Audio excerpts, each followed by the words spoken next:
Hello दोस्तों, आप लोग कैसे हैं। आशा करते हो आप लोग बहुत ही अच्छे होंगे। पिछले वीडियो में हमने नदी शब्द का रूप पूरे विस्तार से चर्चा किया था। आज का जो मेरा टॉपिक है, पिछले वीडियो में मुनि शब्द का हम पूरे विस्तार से चर्चा किए थे। आज का जो मेरा टॉपिक है नदी शब्द का है और इसके बारे में पूरी विस्तार से समझाने का प्रयास करेंगे। चलिए आइए देखते हैं नदी शब्द होता क्या है। देखिए, पहले हम बहुत सारे शब्द रूप का आपको जोड़ना कैसे वो सब बताए हुए थे, लेकिन अब जो है आपको सब उसी तरीके से जुड़ता है। बहुत ऐसा इसको कम जरूरत पड़ता है रियल केस में, तो ये सब को याद नहीं कर लीजिएगा तो बेटर रहेगा। और जोड़ना भी आप लोग को सिखाया कैसे जोड़ा जाता है, और इसका हिंदी के साथ में भी है। और ये क्या है, बड़ी दीर्घ का रंत शब्द है, नदी शब्द का है। ये क्या है, नदी शब्द कैसे है, स्त्रीलिंग होता है, तो स्त्रीलिंग शब्द है। और देखिए बड़ी शब्द क्या होता है, इधर से लगता है, इधर से यदि आपको लगता है इधर से, तो क्या होता है, बड़ी इकारांत होता है, दीर्घ इकारांत होता है। ठीक है, तो नदी अंत में देखते हैं जो हम क्रांत चैप्टर पढ़ाए होंगे, इकारांत उकारांत अकारांत जैसे वो होता है क्या, तुम क्रांत चैप्टर पढ़े हो, क्रांत चैप्टर का वीडियो देखे तो आपको बहुत अच्छा तरीके से समझ में आ जाएगा। ठीक है, तो ये जो नारी हो गया, गौरी हो गया, देवी हो गया, सब इसी के समान नदी के ही रूप चलेगा। अंत में कहते हैं देखिए बड़ी है, क्या है, देवी में बड़ी है, अंत में क्या है, री, इसमें बड़ी की मात्रा है, दासी इसमें बड़ी की मात्रा है। ऐसे बहुत सारे, ये जरूरी नहीं इतना ही शब्द है, ये इसलिए इत्यादि लिखा हुआ है। बहुत सारे शब्द इसके समान रूप चल सकते हैं। चलिए आइए देखते हैं क्या। पहले है नदी। नदी है तो नदी एक वचन में नदी होता है। अब यहाँ प्रथम व्यक्ति में क्या होता है, तो प्रथम व्यक्ति, अब याद कीजिए प्रथम व्यक्ति, तो प्रथम व्यक्ति तो याद कीजिए किस कारक का प्रथम व्यक्ति होता है, तो किस कारक होता है, कर्ता कारक। कर्ता कारक का प्रथम व्यक्ति आपको चिन्ह भी याद होगा। इसका चिन्ह क्या होता है, इसका चिन्ह होता है ने होता है। तो देखिए एक वचन का अर्थ होगा एक, तो यहाँ पर एक लिखा है, जो शब्द रूप रहेगा उसको लिख लीजिएगा। शब्द रूप क्या है, नदी, तो यहाँ पर नदी, और इसका चिन्ह क्या होता है, ने, तो इसका ने होता है, तो इसका हिंदी कथी होगा, एक नदी ने। उसके बाद है द्विवचन। द्विवचन का अर्थ क्या होता है, दो, नदौ। नदौ जो शब्द रूप रहेगा उसको नदी लिखे, और उसके ने चिन्ह, जो इसका चिन्ह क्या होता है, इसके सामने जो कौन सा व्यक्ति, प्रथम व्यक्ति, इसका चिन्ह क्या होगा, ने, तो यहाँ पर ने लिखेंगे, तो कहते होगा दो नदी ने। उसके बाद है नद्या। क्या है, नद्य, तो यह नद बहुवचन का अर्थ होता है सभी या एक से अधिक, तो यहाँ पर सभी जो शब्द रूप है उसको लिखे नदी, और ये इसका प्रथम व्यक्ति, तो प्रथम व्यक्ति की कर्ता कारक का होता है, इसका चिन्ह क्या होता है, ने, तो यहाँ पर ने, तो क्या होगा, सभी नदी ने। उसके बाद है द्वितीय व्यक्ति में आइएगा, तो द्वितीय फिर एक वचन का अर्थ क्या होता है, एक, और जो शब्द रूप रहेगा उसको लिख लीजिए, नदी है शब्द रूप, तो नदी लिखेंगे। और ये देखिए सामने क्या है, द्वितीय व्यक्ति, तो बताइए किस कारक का द्वितीय व्यक्ति होता है, तो कर्म कारक का। और कर्म कारक जब विभक्ति याद होगा तब आपका चिन्ह भी याद होगा। इसका चिन्ह क्या होता है, को होता है, तो यहाँ पर को लगे, तो कथी हो जाएगा, एक नदी को। उसके बाद है नद्यव। नद्यव माने द्विवचन है, प्रथम द्वितीय व्यक्ति के द्विवचन में नद्यव होता है। इसका द्विवचन का अर्थ होता है दो, तो यहाँ पर जो शब्द रूप रहेगा नदी लिखेंगे। और इसका सामने क्या है, द्वितीय व्यक्ति, तो इसका चिन्ह क्या होता है, को, तो यहाँ पर हम को लिखे। ठीक है, तो ये क्या हो जाएगा, दो नदी को। उसी तरह से बहुवचन में क्या हो जाएगा, तो यहाँ पर एक वचन है, बहुवचन है, तो बहुवचन से अधिक अर्थ क्या होता है, तो सभी होता है, तो यहाँ पर सभी, और जो शब्द रूप रहेगा उसको लेके सभी नदी। और जो इसका चिन्ह क्या है, सामने देखिए कौन सा व्यक्ति, द्वितीय व्यक्ति है। द्वितीय व्यक्ति को किसका रखा होता है, तो कर्म कारक का। कर्म कारक का चिन्ह क्या होता है, को होता है, तो यहाँ पर को लगा देते, क्या होगा, सभी नदी को।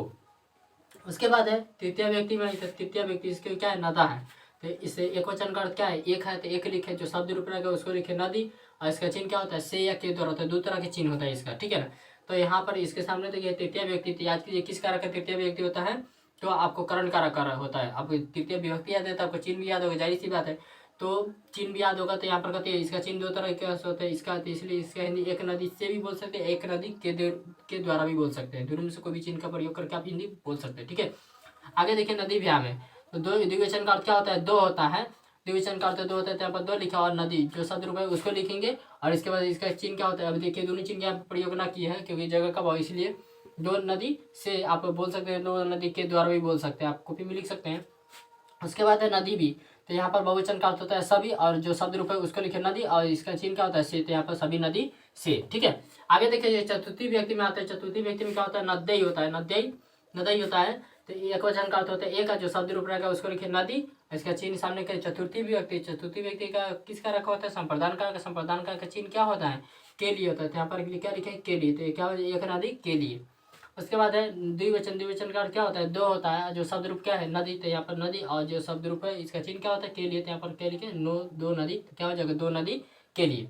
उसके बाद है नदीव्य, तो यहाँ पर बहुवचन। बहुवचन का अर्थ क्या होता है, सभी होता है, तो सभी, जो शब्द रूप है उसको लिखे नदी, और इसका चिन्ह क्या होता है, के लिए होता है, तो यहाँ पर के लिए प्रयुक्त है, सभी नदी के लिए। ठीक है, आगे देखिए पंचमी व्यक्ति में, तो पंचमी व्यक्ति में क्या है, यहाँ पर कहती है आपको एक वचन का अर्थ क्या होता है, एक होता है, और नदी जो शब्द रूप है उसको डालिए नदी, और इसका चिन्ह क्या होता है, से। तो यहाँ पर क्या हो गया, से, तो क्या हो गया, एक नदी से।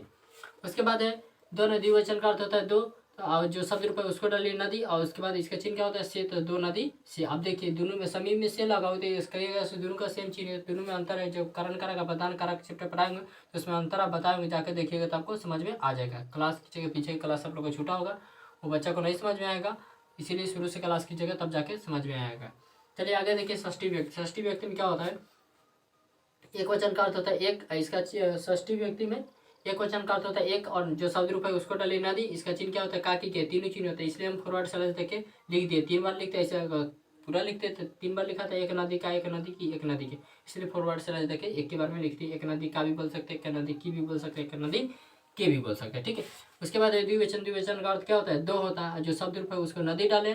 उसके बाद क्या है, चिन्ह क्या है इसका का, तो दो नदी का भी बोल सकते हैं, दो नदी की भी बोल सकते हैं, जगह का भाव एक चिन्ह का प्रयोग करके इसको लिख दिए, ठीक है ना। नदी नाम है, तो नदी नाम में बहुवचन का अर्थ होता है सभी, और यहाँ पर क्या है, जो शब्द रूप रहेगा उसको लिखे नदी, और जो इसका चिन्ह क्या है का, तो सभी नदी का। उसके बाद आगे देखिए सती व्यक्ति में आते हैं, तो सती में क्या होता है, नदाम, एक वचन का अर्थ क्या होता है एक, और जो शब्द रूप है वो लिखे तो नदी, और इसका चिन्ह क्या होता है, में, यहाँ पर दो का चिन्ह होता है, तो दोनों एक नदी में भी बोल सकते हैं, एक नदी पर भी बोल सकते हैं। द्विवचन का अर्थ होता है दो, और जो शब्द रूप है नदी, तो नदी लिखे, इसका चिन्ह क्या होता है में, तो दो नदी में, नदी सु, तो इसका बहुवचन का अर्थ होता है सभी, और इसका शब्द रूप क्या है नदी, तो नदी, और इसका चिन्ह क्या होता है में, तो दो सभी नदी में। आगे देखिएगा प्रथम व्यक्ति। प्रथम व्यक्ति में इसका चिन्ह क्या होता है, पहला एक लौता कारक है, जो इसका सभी कारक का चिन्ह बाद में होता है, लेकिन जो संबोधन कारक होता है उसका चिन्ह पहले होता है। तो यहाँ पर कहती है इसका चिन्ह क्या होता है, हे हो, अरे आप अक्सर रामायण में देखे होंगे, बोलता होगा हे नदी, हे राम, हे सीते, तो ये आपको संबोधन कारक पहले चिन्ह लगते थे ये, और एक वचन का अर्थ होता है एक, जो शब्द रूप है उसको लिखे, ठीक है। उसके बाद द्विवचन का अर्थ होता है चिन्ह पहले लगा हुआ है हे, और द्विवचन का अर्थ होता है दो, जो शब्द रूप है उसको डाले हैं, ठीक है। उसका इसका भी हे चिन्ह होगा, बहुवचन का अर्थ है सभी, तो सभी, और नदी है तो नदी डाल दी, ठीक है। तो इस तरह से आपका हिंदी होता है। आप देखिए संस्कृत में आते हैं, नदी है तो यहाँ पर नदी हो गया, एक वचन नदी रहता है। अब यहाँ पर नद्यव, नद्यव बोलने में विद्यालय जैसे लिखते हो उस तरह का इसमें द का, माने कि यहाँ पर लगा हुआ है, ये द का प्रयोग नहीं होता, यहाँ पर ये वाला द का प्रयोग होता है, नद्यव, तो इसमें मात्रा क्या लगा, आकार और की मात्रा लगा है, ठीक है ना। इसमें विसर्ग लगा हुआ, तो नद्या हो गया, ठीक है। इसको हम आपको पढ़ के बता देते हैं ताकि उच्चारण करने में कोई दिक्कत ना हो। नदी, नद्यव, नद्या, ठीक है। नदीम, नद्यव, नदिया, नदिया, नदिया पढ़िएगा, ठीक है। नदा, नदीभ्याम, नदीभी, नद्यै, नदीभ्याम, नदीभ्य, नदा, नदीभ्याम, नदीभ्य, नदा, नदो, नदीनां, नदाम, नद्यो, नदीसु, नदी, नद्यौ, नद्य, ठीक है। एक बार और पढ़ लीजिए, नदी, नद्यौ, नद्या, नदीम, नद्यौ, नदी, नदा, नदीभ्याम, नदीभि, नद्यै, नदीभ्याम, नदीभ्य, नदा, नदीभ्याम, नदीभ्य, नदा, नदयो, नदीनां, नदाम, नद्यो, नदीसु, नदी, नद्यौ, नद्य। देखिए इसका ऑब्जेक्टिव भी पूछता है, ठीक है। ऑब्जेक्टिव पूछ देगा, कह देगा नदी नाम किस विभक्ति किस वचन का है, नदी नाम किस विभक्ति किस वचन का है, तो नदी नाम देखिए सामने किस व्यक्ति का, षष्ठी व्यक्ति का वचन है, तो बहुवचन है। तो इस तरह सब्जेक्टिव में पूछेगा। फिर ये भी पूछता है नदीसु, नदीसु किस व्यक्ति किस वचन के, ज्यादा में नदीसु पूछेगा, नदी नाम ये पूछते करता है ज्यादातर, ठीक है ना। तो नदीसु देखिए किस विभक्ति है, तो षष्ठी व्यक्ति का वचन है, तो बहुवचन ये पूछता है। फिर आपको ये भी पूछता है, नदा किस व्यक्ति किस वचन, देखिए किस व्यक्ति के सामने देखिए इसके व्यक्ति पंचमी व्यक्ति का वचन है, एक वचन। इस तरह से आपको ऑब्जेक्टिव भी पूछता है, सब उसी तरह से चलेगा। गौरी के चलेगा तो गौरी, गौरव, गौर्या, गौरव, गौरी में हो जाएगा, गौरव, गौरी, गौरय, गौरीभ्याम, गौरीभ्य, गौरा, गौरीभ्याम, इस तरह से सभी का रूप चलेगा। तो ये सब का आपको यूज ना पड़ेगा, लेकिन नदी जो वाक्य भी बनते हैं सबसे, लेकिन इसी के समान चलेगा, ऐसा पता नहीं इसका दूसरा रूप चलेगा, इसी के ये सभी क्या है, स्त्रीलिंग है। स्त्रीलिंग के साथ साथ क्या है आपको दीर्घ इकारांत भी, तो इस नदी के समान रूप ही चलेगा इसका, इसमें कोई इसमें दो मत की इसमें बात नहीं है, इसके इसी का रूप चलेगा। और हम आपको देखिए बहुत बच्चा तो याद कर लेता है, पर उसको वाक्य बनाने में जब दो नदी का आता है तो उसको समझ में आता है कि, इसलिए हम आपको हिंदी ट्रांसलेट करके बता रहे हैं, ताकि आपको इसकी संस्कृत से भागता है बच्चा, लेकिन संस्कृत सबसे ईजी सब्जेक्ट है। अगर पढ़ना चाहे तो मन से पढ़िएगा, सबसे ईजी सब्जेक्ट होता है, बहुत जल्द याद हो जाता है। जब एक दो गो शब्द रूप याद कीजिएगा तो आपको समझ में आ जाएगा किस तरह से ये पहले हम आप कैसे ये सब बनाए सब बताए पिछले वीडियो में। बालक का हो गया, देव का हो गया, लता का हो गया, सब बताएं, मुन्नी का हो गया, सब बताएं। डायरेक्ट ऐसे नदी अभी लिख रहे हैं, डायरेक्ट ये सब ज़्यादा यूज ना होता है, इसीलिए बालक का पूरी विस्तार से चर्चा की कैसे जुटेगा। ठीक है, इसमें जुड़ता है व्यायाम, सीधे व्यायाम गौरी से कथी हो जाएगा, गौरी व्यायाम देवी से कथी हो जाएगा, देवी व्यायाम दासी से कथी, दासी व्यायाम, इसी तरह से सब बन जाएगा। उसका नदी भैया से कथी हो जाएगा, अगर नगरी से बनाए नगरी भैया हो जाएगा। फिर यहाँ पर कथी जगह नगरी से बनाइएगा, इसका यहाँ पर आएगा तो ये नगरी कथी जगह नगरी से हो जाएगा। इस तरह से सभी चेंज होता है बस। तो आपको ज़्यादातर नदी का यूज होता है, तो इसलिए हम नदी का बताते हैं, और इसी के समान लुक चलेगा, तो इसलिए इसको हम लिख दिए। फटाफट अगर स्क्रीनशॉट लेना चाहते हैं तो ले सकते हैं। ठीक है, ले लिए, चलिए ले लीजिए बढ़िया से।